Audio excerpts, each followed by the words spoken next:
और शुरुआत एक बड़ी खबर के साथ कर रहे हैं। न्यूज़ नेशन के पास सैफ से पूछे गए सवालों की लिस्ट मौजूद है। पुलिस ने सैफ से करीब 20 से ज़्यादा प्रश्न पूछे हैं। पुलिस ने पूछा, मेन डोर की चाबी किसके पास थी? क्या सीसीटीवी में दिख रहा शख्स ही हमलावर है? पुलिस ने कुल 20 से ज़्यादा प्रश्न किए हैं और उनमें से 2 प्रश्न हम आपको बता रहे हैं कि पुलिस ने ये भी पूछा कि मेन डोर की चाबी किसके पास थी और सीसीटीवी में दिख रहा शख्स ही हमलावर है या नहीं। ये प्रश्न भी पुलिस ने पूछा है। हालांकि मैं आपको एक बार अपडेट ये भी दे दूं कि शरीफुल के वकील ने ये कहा है कि सीसीटीवी में दिख रहा शख्स शरीफुल नहीं है और शरीफुल के पिता ने भी इस बात को कहा है कि सीसीटीवी फुटेज में दिख रहा शख्स उनका बेटा नहीं है।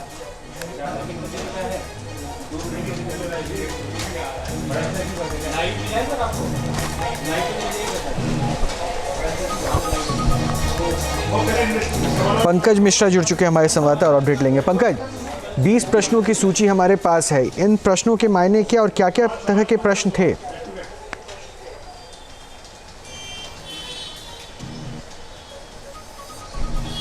देखिए रोहित, आज जो आरोपी शरीफुल है उसका रिमांड आज खत्म हो रहा है, लिहाजा पुलिस को कोर्ट के सामने ठोस एविडेंस ऐसे रखने पड़ेंगे, ठोस बातें रखनी पड़ेंगी, जिसके बाद पुलिस और कुछ दिनों की रिमांड कोर्ट से ले सके।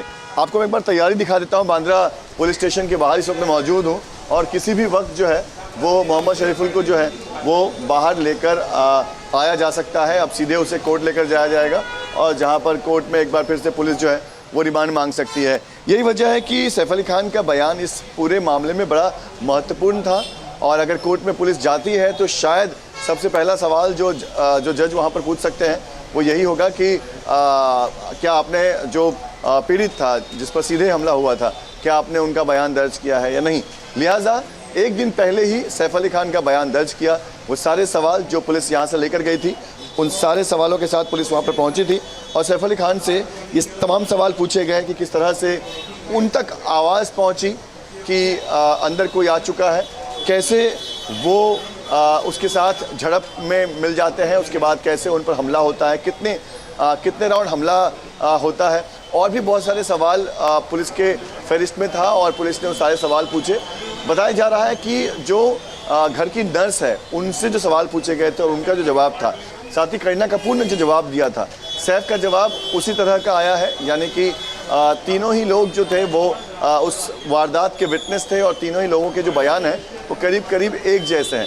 तो कहीं ना कहीं ये पुलिस के लिए बड़ा मददगार होगा कि बयानों में कोई कॉन्ट्रडिक्शन नहीं है, बयान जो है वो एक जैसे हैं। और अब पुलिस जो है वो आरोपी को कोर्ट लेके जाने की तैयारी कर रही है, जहां पर कोर्ट में ले जाकर उससे उसकी रिमांड बढ़ाने की मांग की जाएगी, क्योंकि बहुत सारे ऐसे पहलू हैं बिल्कुल जिस पर जांच अभी भी बाकी है।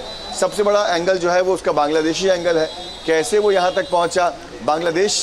ठीक है पंकज, आप बने रहें, मैं आपके पास और भी प्रश्न लेकर आऊँगा। लेकिन देखिए, पुलिस ने जो प्रश्न पूछे हैं सैफ अली खान से वो हम आपको बताते हैं।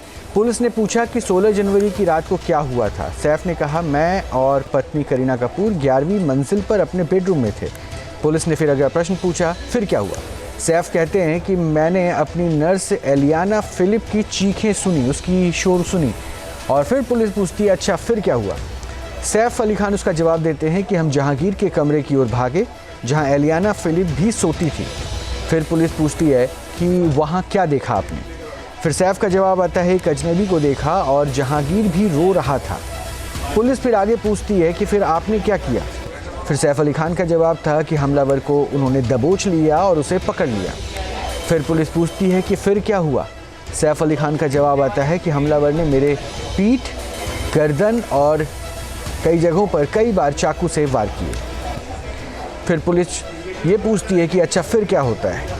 सैफ अली खान का इस पर जवाब था कि मैंने किसी तरह से खुद को छुड़ाया और फिर हमलावर को पीछे धक्का दे दिया।